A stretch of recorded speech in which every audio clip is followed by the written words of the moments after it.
Hello everyone, welcome to my channel. This is part 2 of chapter 5 of Bhagavad Gita. So let's begin the video.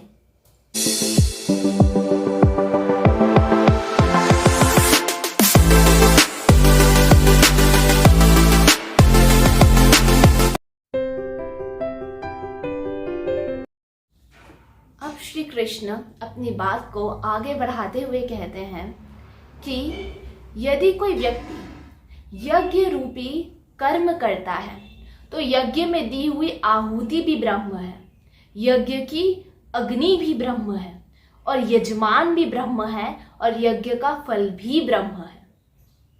ये थोड़ा सा typical था, इसको मैं आपको इजी लैंग्वेज में समझाती हूँ। यहाँ पे श्री कृष्ण ने यज्ञ को कर्म से कंपेयर किया है कि अगर हम कोई भी कर्म भगवान को अपने हृदय में धारण करके करते हैं तो चाहे आप उस कर्म को करने में कष्ट भी पाएं तो भी वो भगवान के पास ही जाता है। और अगर आप उस काम को जो कर रहे हैं उसमें सक्सेसफुल भी ना हो पाए तो भी आप श्री कृष्ण को ही प्राप्त होते हैं।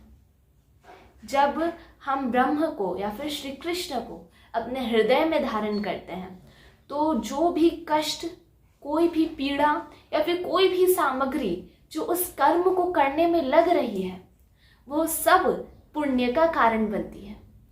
इसीलिए जब हम उस कर्म को करने में अगर असफल भी हो जाते हैं तो भी हम केवल श्री कृष्ण को ही प्राप्त होते हैं।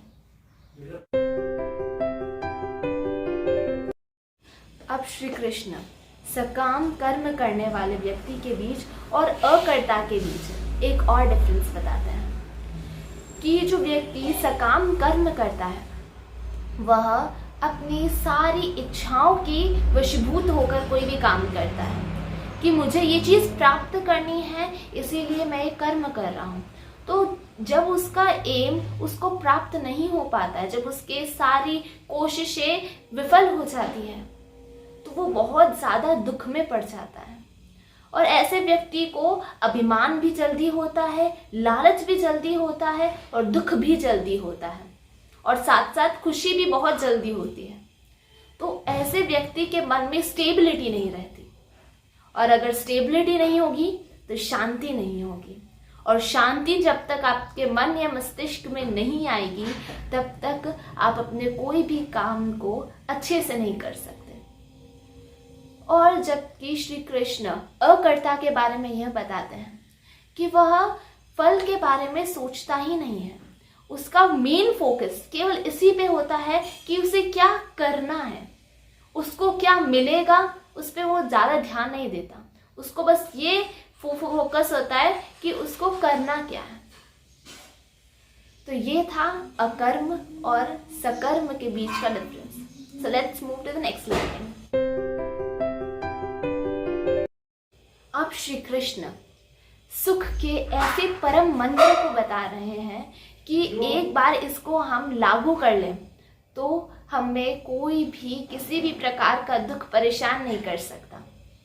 वो सुख मंत्र इस प्रकार है कि हमें श्री कृष्ण को ही सभी कर्मों का कर्ता मानना चाहिए।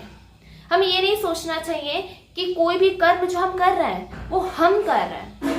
हमें बस ये सोचना चाहिए कि श्री कृष्ण की कृपा है इसीलिए हम वो कर्म करने में सक्षम हैं और हमें हर कर्म श्री कृष्ण की प्रसन्नता के लिए करना चाहिए, अपनी इंद्रिय तृप्ति के लिए नहीं, अपने सेंसेस को अच्छा फील कराने के लिए नहीं, अपनी खुशी के लिए नहीं, श्री कृष्ण की तृप्ति के लिए करना चाहिए और अपना सर्वस्व श्री कृष्ण को मानकर ही अपने मन में ही उनका स्मरण करना चाहिए, उनको भजना चाहिए।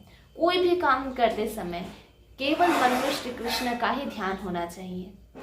ऐसा व्यक्ति ही परम आनंद और परम सुख को प्राप्त होता है।